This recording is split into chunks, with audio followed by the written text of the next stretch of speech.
بسم الله الرحمن الرحيم. وما لنا ألا نتوكل على الله وقد هدانا سبلنا ولنصبرن على ما آذيتمونا وعلى الله فليتوكل المتوكلون. وقال الذين كفروا لرسلهم لنخرجنكم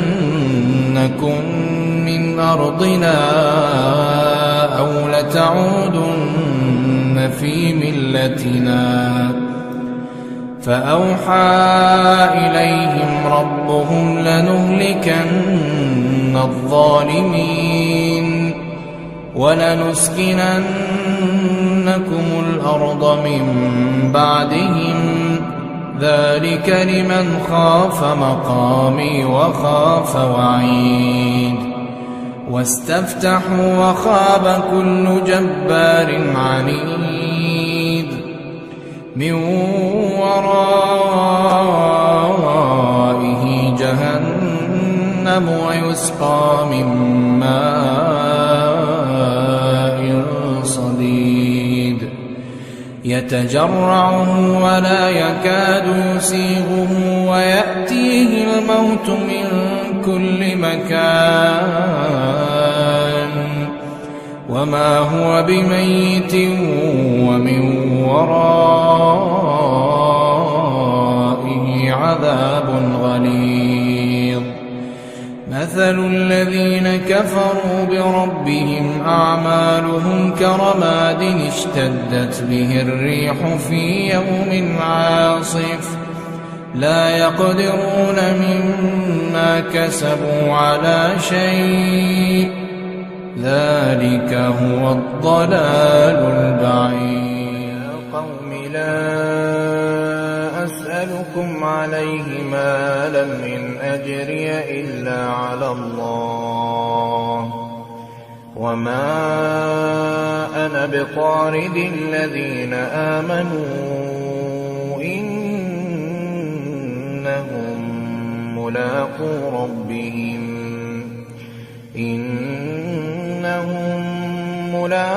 ربهم ولكني أراكم قوما تجهلون. ويا قوم من ينصرني من الله إن طردتهم أفلا تذكرون. ولا أقول لكم عندي خزائن الله ولا أعلم الغيب ولا أقول إني ملك ولا أقول للذين تزدري أعينكم لن يؤتيهم الله خيرا الله أعلم بما في أنفسهم إني إذا لمن الظالمين. قالوا يا نوح قد جادلتنا فأكثرت جدالنا فأتنا بما تعدنا إن كنت من الصادقين. قال إنما يأتيكم به الله إن شاء وما أنتم بمعجزين ولا ينفعكم نصحي إن أردت أن أنصح لكم إن كان الله يريد أن يغويكم هو ربكم وإليه ترجعون. أم يقولون افتراه قل إن افتريته فعلي إجرامي وأنا بريء مما تجرمون. وأوحي إلى نوح أنه لن يؤمن إلا من قد آمن فلا تبتئس بما كانوا يفعلون واصنع الفلك بأعيننا ووحينا ولا تخاطبني في الذين ظلموا إنهم مغرقون ويصنع الفلك وكلما مر عليه ملأ من قومه سخروا منه قال إن تسخروا منا فإنا نسخر منكم كما تسخرون فسوف تعلمون من يأتيه عذاب يخزيه ويحل عليه عذاب مقيم حتى إذا جاء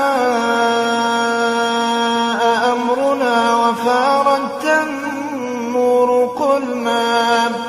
قل نحمل فيها من كل زوجين اثنين وأهلك إلا من سبق عليه القول وما آمن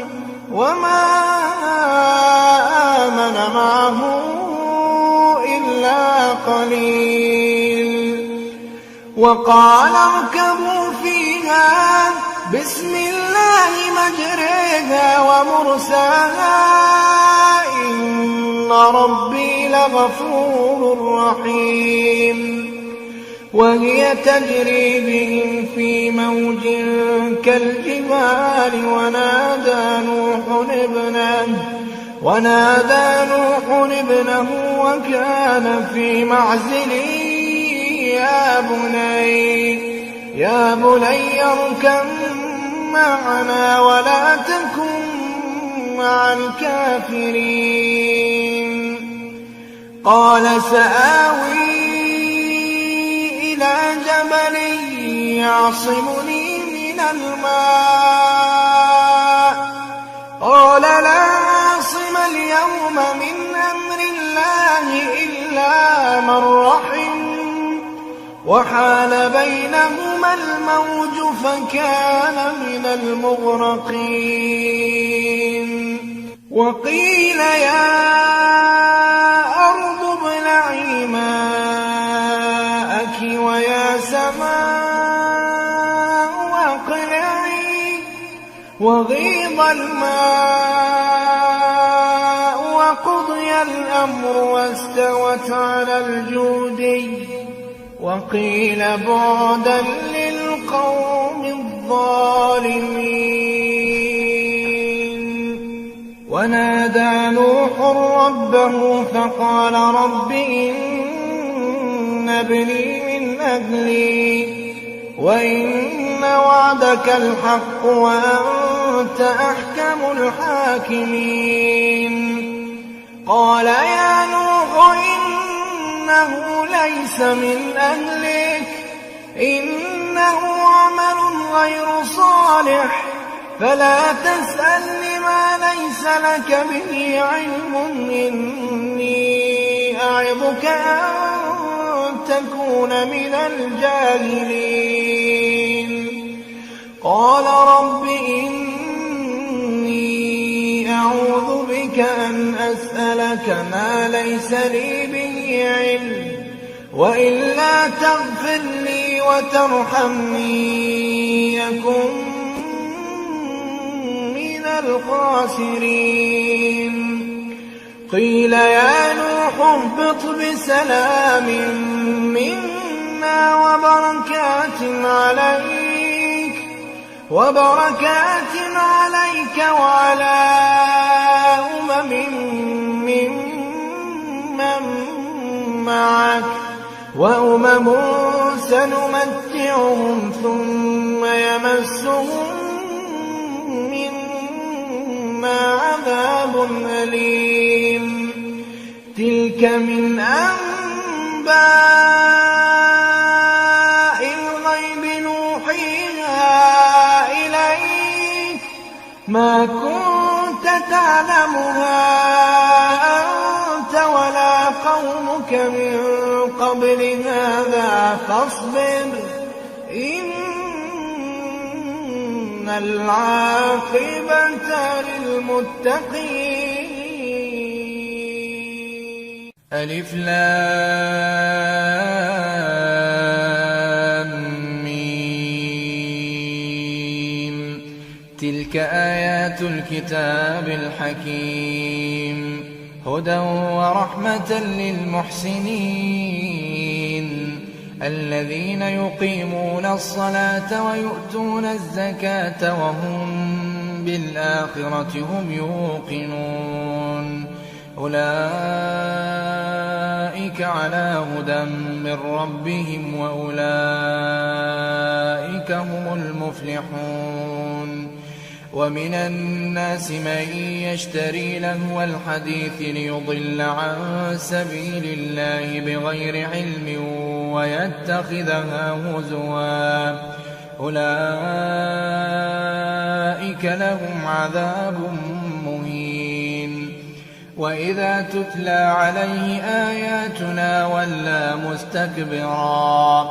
ولى مستكبرا كأن لم يسمعها كأن في أذنيه وقرا فبشره بعذاب أليم. إن الذين آمنوا وعملوا الصالحات لهم جنات النعيم خالدين فيها وعد الله حقا وهو العزيز الحكيم.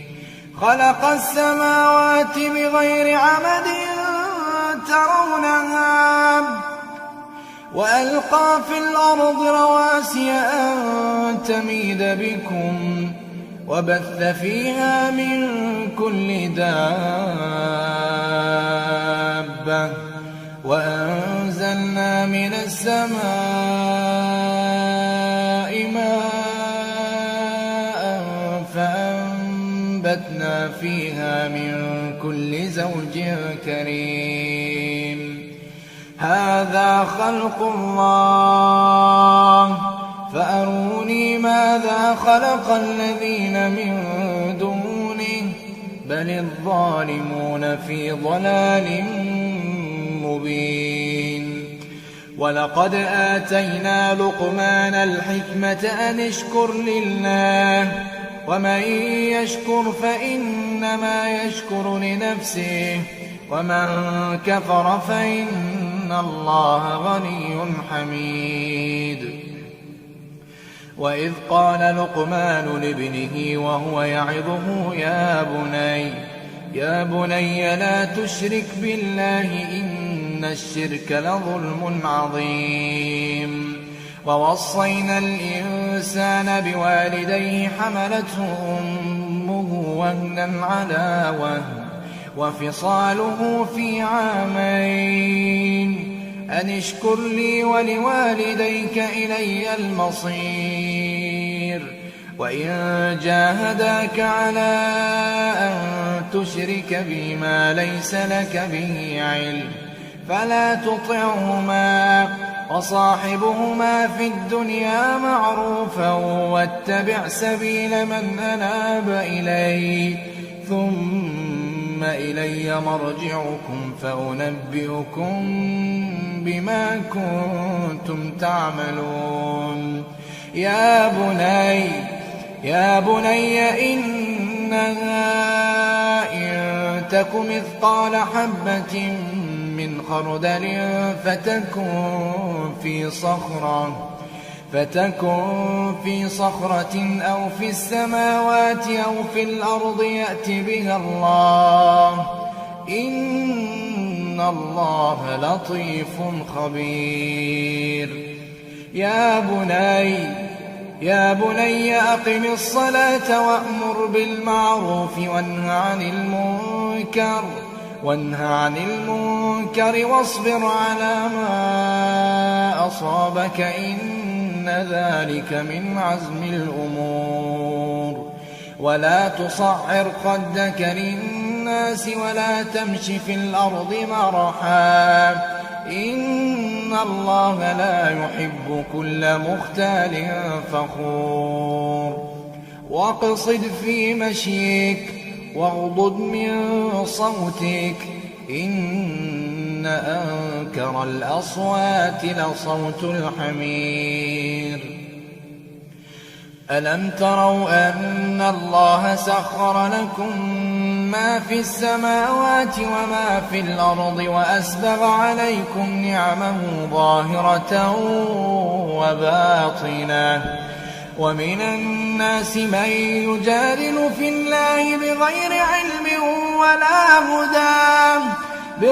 علم ولا هدى ولا كتاب منير وإذا قيل لهم اتبعوا ما أنزل الله قالوا بل نتبع ما وجدنا عليه آباءنا